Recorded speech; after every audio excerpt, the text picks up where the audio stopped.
உரிமை நமக்கு என்ன செய்யுது இருக்குதானே. அதனால நம்ம அதற்குரிய பண்பாடுகளை சின்ன வயசுல இருந்தே வளர்த்து கொள்ளணும். சரியா? சில என்ன நல்ல பண்பாடுகள்னா என்னது? நம்ம ஒழுக்கம் உள்ள பிள்ளைகளா, நாட்டுப்பற்றுள்ள பிள்ளைகளா. நமக்கு சும்மா எல்லாம் சுதந்திரம் வரல.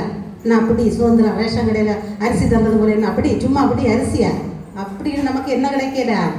சுதந்திரம் கிடைக்கல. அதுக்கு கொடுத்த விலை கிரயம் சொல்ல முடியாத விலை கிரயம்.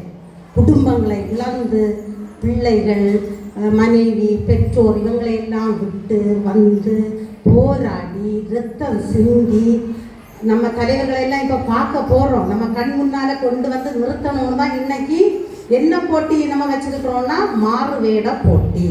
அதாவது தேச தலைவர்கள், நம் நாட்டுக்காக உழைத்த தேச தலைவர்கள் இப்போ ஒவ்வொரு பேரா உங்க முன்ன வருவாங்க. சரியா? வந்து பேசும்போது நம்முடைய விடுதலை எப்படி கிடைத்தது, அவங்களுடைய உணர்ச்சி பெருக்கு என்ன, சரியா, எப்படி நம்ம சுதந்திரம் பெற்றோம்னு நீங்க உணர்ந்து கொள்வதற்கு தான் இந்த மாறுவேட போட்டி. இனிமேல் மாறுபோட போட்டி வைக்கும் போது எல்லாரும் கலந்து கொள்ளணும். சரியா? நீங்க கலந்து கொண்டாதான் அது என்ன ஆகும், சிறப்பா இருக்கும். சரியா? நம்ம சுதந்திரம்னா நம்ம இதுக்கு முன்னே யாருக்கோ ஒரு ஆளுக்கு அடிமைப்பட்டிருக்கிறோம் இல்லையா? யாருக்கு அடிமைப்பட்டிருந்தோம்? ஆங்கிலேயர்களுக்கு அடிமைப்பட்டிருந்தோம். நம்முடைய நாட்டை மன்னர்கள், குறுநில மன்னர்கள் இவங்க தான் ஆட்சி செய்தாங்க. எல்லாருக்கும் இடம் பிடிக்கணும் இல்லையா? இந்த கொஞ்சம் இடத்த இங்கே நமக்கும் அப்படிதான் பவுண்டரி பிரச்சனை இல்லையா? சீனா, பாகிஸ்தான், நம்ம இந்தியாவுக்கு என்ன பிரச்சனை? எல்லை பிரச்சனை. சரியா? அதுபோல அரசர்களும் தங்களுடைய எல்லைகளை விரிவாக்கணும் அவங்களுக்கு. அதனால பக்கத்து நாட்டுக்கு கூட என்ன செய்வாங்க? போர் செய்வாங்க.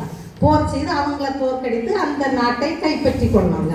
இப்படிதான் நம்முடைய இந்திய தேசத்தினுடைய வரலாறு. சரி, சிறப்பானவர்கள், வீரம் மிகுந்தவர்கள், ராஜராஜ சோழன், பாண்டிய மன்னர்கள், இவர்கள் போல சிறந்த மன்னர்கள் வரைச்சில அவங்க என்ன செய்வாங்க? அவங்களுடைய ராஜ்யத்தை விரிவுபடுத்துவாங்க. சரி, அப்படி இன்னொரு ஆளை சண்டை போட்டு தான் என்ன செய்வாங்க?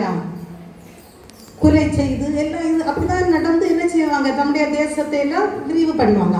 இப்படி இருக்கும்போது ஆங்கிலேயர்கள்